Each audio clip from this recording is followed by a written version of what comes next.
मेरा नाम राणा अर्जुन सिंह है। मैं मेठी ज़िला से बिलोंग करता हूं और मैंने सिविल गुरुजी 1 सितंबर को प्रयागराज में ज्वाइन किया है। तो अभी तक मैं जो है एस्टिमेशन सीख चुका हूं, सर्वे सीख चुका हूं, उसके बाद क्वांटिटी सर्वे सीख चुका हूं, अब मैं बीबीएस सीख चुका हूं और आज मेरा प्रेजेंटेशन है पाइल के ऊपर। तो मैं आपको आज पाइल के बारे में बताऊँगा। तो सबसे पहले पाइल होती क्या है। बेसिकली पाइल क्या है, हमारी एक डीप फाउंडेशन ही है। ये डीप फाउंडेशन का प्रकार है जिसमें क्या करते हैं हम कि एक सिलिंड्रिकल कॉलम बनाकर जिसको ज़मीन के अंदर इंसर्ट करते हैं और जो है जिसका काम होता है हमारा स्ट्रक्चर का लोड ट्रांसफ़र करना, वो भी रिक्वायर्ड डेप्थ तक, जहाँ तक हम चाहते हैं। अब ये दिमाग में आएगा कि पाइल ही क्यों यूज़ करते हैं और पाइल यूज़ करना क्यों पड़ रहा है हमें। तो सबसे पहले हम ये जानेंगे कि वाई दे आर यूज्ड। तो अगर हम मान लीजिए हमारा स्ट्रक्चर बहुत बड़ा है तो उसका एक लोड, खुद का लोड इतना ज़्यादा होगा कि उसको हमारी जो वहाँ की सॉइल है वो बियर नहीं कर सकती। तो उसके लिए क्या है कि फिर हमें पाइल देनी पड़ती है। या हमारी सॉइल ऐसी है कि हमारा स्ट्रक्चर हल्का भी है फिर भी वहाँ की सॉइल इतनी लूज़ है और इतनी लेस डेंस है कि वो मतलब हमारा नहीं बर्दाश्त कर सकती, सॉइल बियरिंग कैपेसिटी वहाँ पे नहीं बियर कर सकती, तब हमको पाइल देना पड़ता है। या हो सकता है कि हम जहाँ पर रहते हैं, हम अपना जो स्ट्रक्चर बना रहे हैं वहाँ पे क्या है कि हमारा वाटर लेवल इतना लेवल फ्लक्चुएट कर रहा हो। अब जैसे एक एग्जांपल मैं आपको दिखाता हूँ कि अगर मैं यहाँ रह रहा हूँ, मुझे यहाँ स्ट्रक्चर बनाना है, तो हमारा यहाँ पे मान लीजिए कोई हार्ड स्टेटा ऐसा है, जब बारिश होती तो यहाँ पे पानी रुक जाता और जिसकी वजह से हमारा पानी ऊपर तक आ जाता मान लिया। तो यहाँ पे क्या अनइवन सेटलमेंट के होने की वजह से पूरा हमारा टर्न हो सकता है, पूरा पलट सकता है। तो यहाँ पर भी हम पाइल देते हैं। पाइल की हमें यहाँ पर भी ज़रूरत पड़ती है। बेसिकली पाइल हमें, हाँ, ब्लैक कॉटन सॉइल होती है वहाँ पर भी देना पड़ जाता है क्योंकि उसकी बियरिंग कैपेसिटी बेहद कम होती है। तो इन सभी जगहों पे हमको पाइल्स देनी पड़ती है। हो सकता है कि नदी के किनारे हो आपका, अब मान लीजिए अगर आपका नदी के किनारे घर यहाँ पे बनाना हो और मिट्टी, मतलब अगर पाइल भूल जाइए हमारी नहीं है तो क्या होता है, मिट्टी जो वाटर होता है यहाँ नीचे से प्रेशर जनरेट करता है, P इक्वल टू ओमेगा, जितना नीचे आप जाएंगे प्रेशर उतना और ये हमारा ओवर टर्न कर जाती है मिट्टी पूरी। तो जिसकी वजह से क्या, कटिंग की वजह से क्या, हमारी अगर मान लीजिए फुटिंग यहाँ तक होती तो फुटिंग दिखने लगती, जिससे क्या है कि हमको दिक्कत, फिर इसीलिए हम क्या करते हैं, पाइल देते हैं। बेसिकली इसी सब चीज़ों की वजह से हम पाइल देते हैं और हम बताएंगे आपको कि हर जगह कौन सी टाइप की पाइल किस जगह पे यूज़ करते हैं। तो सबसे पहले आ जाते हैं हम अपनी शीट पाइल पे। हमारी शीट पाइल क्या होती है कि ये लगातार, ये शीट होती है पाइल की, ऐसे लगातार इनको हम लगाते चले जाते हैं। अब जैसे मान लो हमारा ये रिवर बैंक है, ज़्यादातर हम रिवर ट्रेनिंग वर्क करते हैं, जैसे यहाँ पे हम ट्रेनिंग कर रहे हैं अपनी चीज़ों को इन्हांस करने के लिए, तो वैसे हम रिवर को भी ट्रेन करते हैं कि तुमको इधर से नहीं जाना, तुमको इधर से जाना है, सामने से नहीं जाना है। तो क्या करते हैं, हमारी अगर रिवर यहाँ से मुड़ी हुई है तो हम यहाँ पे ऐसे लाइन पे पाइल देते हैं कि ये रिवर कट करके ऐसे जो है जा रही है, जो इधर ना जाए, या यहाँ पे देते हैं कि ये सीधी ना निकल जाए। तो रिवर ट्रेनिंग वर्क में इसका खूब यूज़ करते हैं, रिटेनिंग वॉल वगैरह बनाने में यूज़ करते हैं। तो ये इन सब के लिए हम अपने शीट पाइल यूज़ कर सकते हैं। और दूसरा क्या, फिर हमारी दूसरी टाइप की पाइल होती है लोड बियरिंग पाइल। ये दो तरीके की होती है, एक हमारी एंड बियरिंग होती है, एक हमारी फ्रिक्शन पाइल होती है। और फ्रिक्शन पाइल में हमें कभी कभी अंडर डीम पाइल भी देनी पड़ जाती है, इसमें बल्ब होते हैं। तो सबसे पहले मैं आपको फ्रिक्शन पाइल बताता हूँ। फ्रिक्शन पाइल बेसिकली कुछ नहीं है, हमारा जो ये हमारा नेचुरल ग्राउंड लेवल होता है। अब यहाँ पे क्या, हम एक पाइल डाल देते हैं। अब मान लीजिए हमें हार्ड स्टेटा ना पता हो कि कितनी गहराई पे है, तो हम क्या करते हैं, सबसे पहला काम हमारा क्या होगा कि हम यहाँ पर अपनी पाइल डालते हैं और जो हमारा लोड होता है स्ट्रक्चर का वो हमें पहले से पता होता है। फिर क्या है, हमें पाइल से रिएक्शन फोर्स मिलता है, जो फ्रिक्शन फोर्स की वजह से वो जो है हमारे लोड को बियर करता है।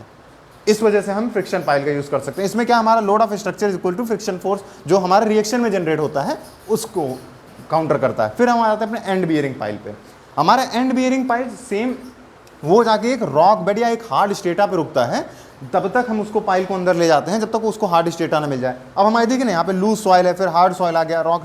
अब हो सकता है कि लोड इतना ज़्यादा हो कि हमारा फ्रिक्शन फोर्स को काउंटर ना कर पाए, तब क्या करते हैं हम यहाँ पे हम एंड बियरिंग पाइल देते हैं। इसके नाम में ही एंड है, तो उस एंड तक जाएगी जहाँ तक हमको हार्ड स्टेटा ना मिल जाए।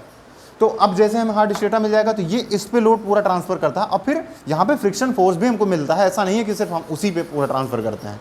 अब अगर कभी कभी हम देखते हैं फ्रिक्शन पाइल में क्या है कि कभी कभी हमको बल्ब देना पड़ता है एरिया बढ़ाने के लिए अपना, कि जिससे क्या है कि अगर हमारा ये एरिया बढ़ जाता है बल्ब की वजह से तो हमको रिएक्शन फोर्स ज़्यादा मिलता है। तो इसीलिए हम कोई बल्ब, अब बल्ब का जो डाया होता है हमारा पाइल के डाया से 2.5 गुना होता है। और ये दो बल्ब के बीच में डिस्टेंस 2 से 4 मीटर के बीच में हम अपने पाइल में डिस्टेंस देते हैं। उसके बाद आ जाते हैं हम सेल्फ कॉम्पैक्टर पाइल पे। सेल्फ कॉम्पैक्टर पाइल बेसिकली ये एक सेट ऑफ पाइल्स होती हैं, लगातार इसको क्लोज इंटरवल पे, अगर हमारा ये सामने से आप फेस देखिए तो हमने लगातार इंटरवल पे पाइल लगाई है, जितनी भी पाइल लगातार, जिससे क्या है कि यहाँ की जो मिट्टी जब यहाँ पाइल जाएगी तो इधर साइड कॉम्पैक्ट होगी। इसका नाम ही सॉइल कॉम्पैक्टर है भाई, वो कॉम्पैक्ट कर रही है मिट्टी को। ये लूज और लेस डेंस सॉइल जहाँ होती है वहाँ पर करते हैं। फिर क्या है कि हमारी यहाँ की डेंसिटी बढ़ जाती है सॉइल की, अब इसके ऊपर हम अपना स्ट्रक्चर बना सकते हैं। तो ये हो गया हमारा टाइप्स पाइल्स का। अब क्या है कि बेसिकली हमने जान लिया कि पाइल्स क्या होती हैं, यूज़ क्यों करते हैं, टाइप्स पता हो गई। अब इसको बनाएंगे कैसे, इसके बारे में हमको जानना पड़ेगा। तो सबसे पहला काम क्या होता है, जैसे हमने अपना शुरू में पहले दिन एस्टिमेशन में हमने क्या centre line layout drawing perform किया, सेम वही सेंटर लाइन लेआउट ड्राइंग होती है। इसमें भी देखिए आपका ये फुटिंग है, उसके अंदर पाइल्स हैं 4-4, और उसकी देखिए 1A 2B ऐसे लोकेशन होती हैं, वो हम पूरा अपना मार्क कर लेते हैं, चूना मार लेते हैं। इसमें भी हम सेम भुर्जी बनाते हैं। मैं भुर्जी के इस्तेमाल में आपको आगे बताऊंगा अभी। अब जैसे क्या है कि हमने यहाँ पे सेंटर लाइन लेआउट परफॉर्म कर ली, हमने अपना उसका लोकेशन पकड़ लिया। फिर क्या हम ऑगर मशीन ले आते हैं एक्सकावेशन के लिए। हमारी जो ऑगर मशीन होती है उसको एक्सकावेशन के लिए ले आते हैं। अब इसमें क्या है कि ये कटिंग टूल होता है, ग्रूविंग टूल, जिसका अलग अलग डाया होता है। हम अपने रिक्वायर्ड डाया अपने हिसाब से, जितना हमको चाहिए डाया उस हिसाब से इसकी हम कटिंग करते हैं, उस हिसाब से हम इसकी कटिंग करते हैं। अब क्या है कि हमने एक्सकावेशन शुरू कर दिया, अब हमारा एक्सकावेशन तो होता रहता है। अब जैसे क्या है कि कुछ ऊंचाई पर मान लीजिए हम यहाँ तक डॉटेड में आपको दिखाएं कि यहाँ तक अगर एक्सकावेशन हुआ है तो क्या होता है कि टॉप सॉइल होती है हमारी थोड़ी सी लूज होती है जो हमारे, तो उसके लिए क्या करते हैं हम तुरंत ही केसिंग जो है डाल देते हैं। केसिंग पीवीसी की हो सकती है, किसी भी चीज़ की मेटल की हो सकती है, केसिंग डाल देते हैं ऊपर। और ऐसा नहीं कि केसिंग हम ऐसे ले जाके हवा हम छोड़ देते हैं, उसको क्या करते हैं, उसको मतलब उसको वाइब्रो हैमर की मदद से हम हल्का हल्का उसको वो करते हैं कि यहाँ पे आके फंस जाती है, तो यहाँ की क्या मिट्टी फिर गिर नहीं पाती अंदर से, ये अचानक से धंसना ना शुरू हो जाए, इसलिए हम यहाँ पे केसिंग कर देते हैं। अब क्या फिर इसके बाद मैं आपको बताता हूँ जाल कैसे इसका बनाते हैं। सबसे पहले आप देखिए ब्लैक पोर्शन आपको अंदर दिख रहा होगा, ये मास्टर रिंग होती है हमारी, ये सेम हमारी थोड़ी मोटी होती है। अब इसका मेन काम क्या होता है कि हमारा जो पाइल का शेप वो मेंटेन रहे, जरा सा भी डिस्टर्ब ना हमारा पाइल का शेप, मास्टर रिंग का। अब उसके बाद क्या, मास्टर रिंग के ऊपर आपको क्या दिख रही होगी, मेन बार। ये देखिए ब्लू रंग से मैंने मेन बार बनाई है। तो जो मेन बार होती है इनका मेन काम क्या होता है कि यही मेन लोड को ट्रांसफर करती हैं हमारे। मेन बार क्या है, अब सर जैसे हमारा बुर्ज खलीफा है, हम यहाँ पे बहुत ज़्यादा पाइल का बहुत सबसे बेहतरीन अगर इस्तेमाल देखना है पाइल का, तो हमारा एक बहुत बेहतरीन एग्जांपल, उसमें 50 मीटर गहराई तक पाइल दी गई है सर।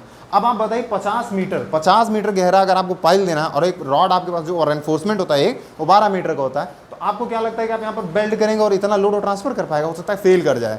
तो उसके लिए फिर क्या है, हम कपलर यूज़ करते हैं, जो हमने वहाँ पे अपना पढ़ा था उसी टाइप का एक कपलर होता है।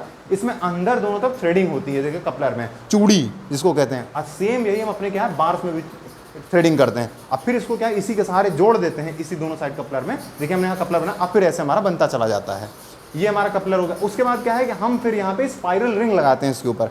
स्पाइरल रिंग टाई जो होती है हमारी वो कर सकते हैं, या हो सकता है कि हम यहाँ पर रिंग ही लगा देते हैं अपनी एक तरीके से। टाइज हमारी जो होती हैं लेटरल टाइज उनको लगा सकते हैं इधर। ये इसका भी क्या है, ये भी 12 मीटर की होती है हमारी। अब क्या है कि अब हम कोशिश करते हैं 12 मीटर के, तब इसको लपेटना शुरू करते हैं। तो इसमें क्या है, पिच होती है, दो इनके क्लोज इनके बीच की जो दूरी होती है इसको पिच कहते हैं हम। अब पिच में क्या है, अब इसको हम क्या करते हैं ओवरलैप करना पड़ता है, हमें कभी कभी क्या लैप देना पड़ जाता है। अब 12 मीटर की हमको पूरा रिक्वायर्ड लें, अगर 50 मीटर हम बुर्ज खलीफा का एग्जांपल ले लें तो हमको 50 मीटर में पूरा लपेटना, तो उसमें फिर हमको निकालना, फिर अच्छी खासी लंबाई आती है, तो उसको जोड़ने के लिए हम लैप यूज़ कर सकते हैं। तो लैप क्या हमारा वही 50D यूज़ होता है। अब 50D कोशिश करते हैं कि उस लैप को हम जो है बाइंडिंग वायर से नहीं वेल्डिंग करें, क्योंकि अगर अब मान लीजिए कि हमारी केसिंग अंदर जा रही है और यहाँ पे बाइंडिंग वायर, तो ये इस दीवार को क्या कुरेद सकता है, जिसकी वजह से मिट्टी गिर सकती है। इस वजह से क्या हम कोशिश करते हैं कि वहाँ पे वेल्डिंग करते हैं ज़्यादातर, हमारा ये पूरा हो जाता है। इसके बाद क्या, इसी में हम क्या करते हैं एक जो गोल गोल पूरा जो है पहिए जैसा, जिसको हम बियरिंग की तरह यूज़ कर सकते हैं, इसी में हम बनाते हैं अपना कवर 60 से 80 mm जो भी हमको देना हो वो बनाते हैं। फिर अब आइए हम अगला पास, हम केसिंग लगा चुके हैं, पूरा यहाँ तक एक्सकावेशन कर चुके हैं पूरी पाइल की।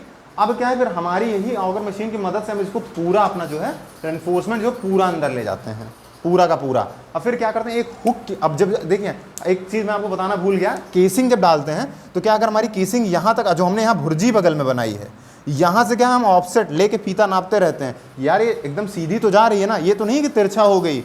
अब फिर मान लीजिए कटिंग करते चलिए, एक शार्प तो होती ही है, वो तो तिरछा भी जा सकती है, इसलिए क्या हम दोनों साइड से ऑफसेट नापते हैं एकदम 90 डिग्री। सेम इसमें भी, और सेम जब हम अपना रेनफोर्समेंट ले जा रहे होते हैं तभी भी पूरा उसका जाल। इसके बाद क्या है, हम जब ये पूरा कर लेते हैं, हमारी रेनफोर्समेंट अंदर चली जाती है, तो क्या है कि अब आपको पता होगा कि हाँ हो सकता है पानी आ जाता है हमारा। अब पानी क्या करेगा, पूरा यहाँ की मिट्टी को काटने, पूरा वहाँ पानी जब उसको मिल जाए पूरा एकदम धंसने की कोशिश करेगा, पूरा कोलैप्स कर सकता है वहाँ पे। इसीलिए क्या है, फिर हम बेंटोनाइट पाउडर यूज़ कर सकते हैं, पानी के साथ मिला के उसको पूरा इसमें भरते हैं, पूरा डालते हैं इसमें बेंटोनाइट पाउडर। तो क्या अगर इतना विस्कस बना देता है, इतना डेंसिटी पानी की वहाँ जो अंदर होता है, मिट्टी भी होती है उसमें, विस्कस ये होता है, इतना डेंस हो जाता है कि मतलब वो फिर उसमें पूरा वॉल्स में जाके लग जाता है, जिससे थोड़ा सा मजबूती मिल जाती है वॉल्स को हमारे पूरा। फिर क्या है कि जब हम अपना इसको डाल देते हैं उसके बाद फिर हम अपना बुलाते हैं टीएम, हमारा ट्रांजिट मिक्सचर होता है जो भी इसमें हम कंक्रीट ले आते हैं। अपना कंक्रीट लगाने के लिए क्या सबसे पहले हम केसिंग पाइप डालते हैं पूरा नीचे तक। अब मान लीजिए अगर हम केसिंग यहाँ से ऊपर से गिराना शुरू कर देंगे तो भारी पार्टिकल नीचे गिर जाएगा, फिर हल्का वाला ऊपर है, तो इससे सेग्रीगेशन हो जाएगा पूरी तरीके से, फिर हमारा कंक्रीट का कोई मतलब ही नहीं रहेगा अंदर ले जाने का।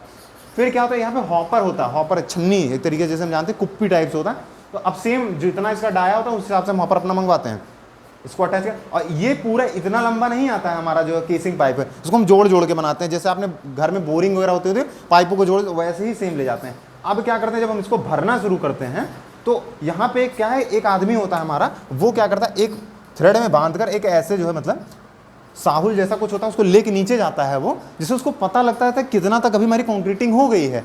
अब क्या जब कंक्रीटिंग करना शुरू करते हैं तो हम इसको हिलाते रहते हैं थोड़ा थोड़ा सा। अब पता लगे पानी तो है नहीं कि आसानी से चला जाएगा, क्या हो सकता है वहाँ पे फंस जाए वो अंदर जाके, तो इसलिए हम उसको हिलाते रहते हैं कि आराम से यहाँ पे कॉम्पैक्शन भी हो जाए और हमारा उस पूरा कंक्रीट भी चला जाए। जब हम पूरा कंक्रीट ले कर देते हैं अपना, ले करते रहते हैं, तो क्या जब हमने यहाँ पे आपको बताया था कि पानी के साथ हमने मिलाया था बेंटोनाइट पाउडर, तो इसकी वजह से जो पानी होता है जब यहाँ पे पूरा कंक्रीट भरेगा तो पानी तो ऊपर हमारा आता जाएगा। तो हम क्या करते हैं यहाँ 1 मीटर के लमसम जो है अपना जितना हमको हो सकता है 700 में कर लेते हैं लोग, यहाँ पे पिट बनवा लेते हैं पूरी चारों तरफ। और फिर यहाँ पे क्या है डी वाटरिंग लगा देते हैं, डी वाटरिंग के लिए मोटर लगा देते हैं। तो जो इतना पानी पूरा बेंटोनाइट के साथ पूरा वाटर मिक्सचर वगैरह वो पूरा निकाल के बाहर फेंकता रहता है पूरा। अब जैसे हम यहाँ तक पूरा कर लेते हैं तो फिर हम 1 मीटर इसको ऊपर तक करते हैं, पूरी तरीके से इसको हम 1 मीटर ऊपर तक करते हैं, जिससे कि भी जो गंदा पानी हमारे इसमें ना जाए पूरी। अब उसके बाद क्या है कि हम अपनी केसिंग निकाल भी लेते हैं। कभी कभी हम अपनी केसिंग यही वाइब्रो हैमर की मदद से निकाल लेते हैं। ऐसे होता है पूरा एकदम 2 उंगली समझ लीजिए ऐसे, ये पूरा मुड़ा होता है, ऐसे पकड़ के इसको निकाल लेता है केसिंग को बाहर।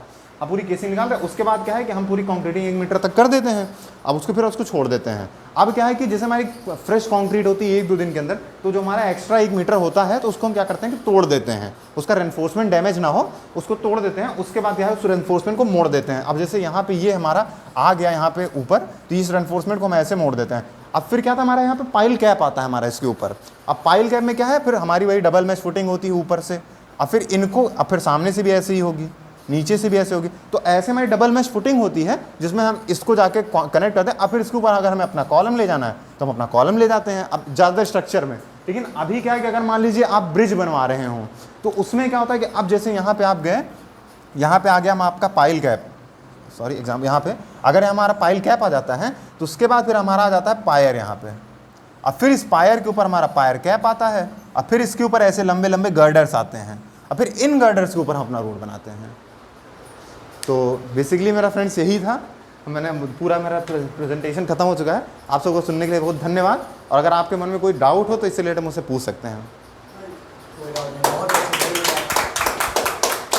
Thank you sir.